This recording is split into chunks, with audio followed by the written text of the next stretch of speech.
சென்னை மற்றும் தென் மாவட்டங்களில் பெய்த வரலாறு காணாத கனமழை பற்றி வானிலை ஆய்வு மையம் துல்லியமான எச்சரிக்கை கொடுக்கவில்லை என்ற விமர்சனங்கள் எழுந்துள்ளன.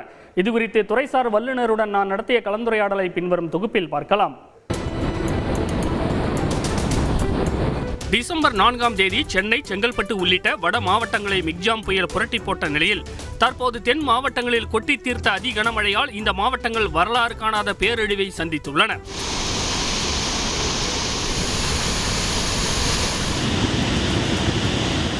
இந்த நிலையில் இதுபோன்ற எதிர்பாராத அதிக மழைப்பொழிவு இனிவரும் ஆண்டுகளிலும் அடிக்கடி ஏற்படும் என வானிலை ஆய்வு மைய தென்மண்டல தலைவர் பாலச்சந்திரன் கூறியிருப்பது மக்களிடையே அச்சத்தை ஏற்படுத்தியுள்ளது.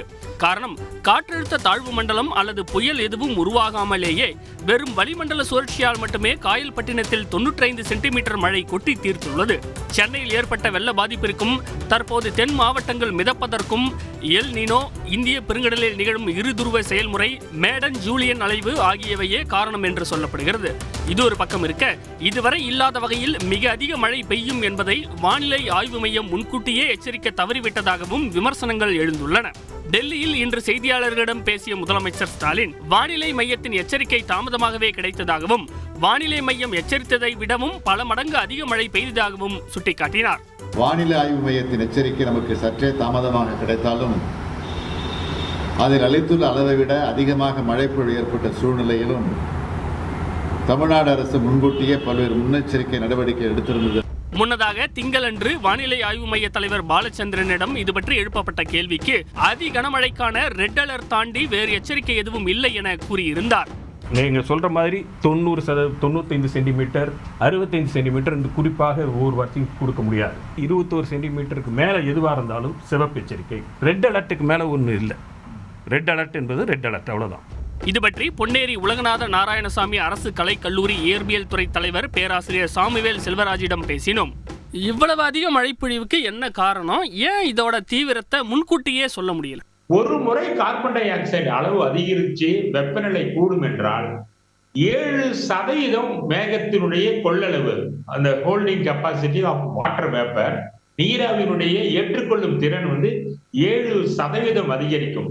இதுதான் இந்த காயல்பட்டினம் போன்ற தென் மாவட்டங்களில் அதிகமான மழைக்கு காரணம். இது முதல் காரணம்.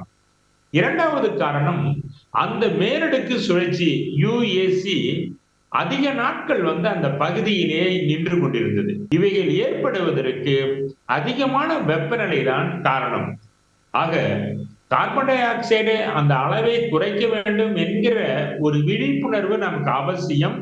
அது இருக்கிற வரைக்கும் நாமால் சரியாக துல்லியமாக மழையின் அளவை சொல்ல முடியாது. நடைமுறையில் இருக்கிற ப்ரெடிக்ஷன் மெத்தட்ஸ் துல்லியமா இல்லைன்னு விமர்சனங்கள் வந்துகிட்டு இருக்கு. உங்களுடைய கருத்து என்ன? நிமிடத்துக்கு நிமிடம் மாறக்கூடிய இந்திய பகுதிகள் நாடுகள் அந்த உலகளாவிய அமெரிக்காவுடைய வானிலையில முன்மாதிரிகளை, இந்த கம்ப்யூட்டர் மாடல்களை பயன்படுத்துவது அவ்வளவு துல்லியமான ரிசல்ட்டை, நமக்கு முடிவுகளை அறிவிக்காது. Understanding of the science related to the weather என்பது மிக மிக குறைவு. அது மாற்றப்பட வேண்டும்.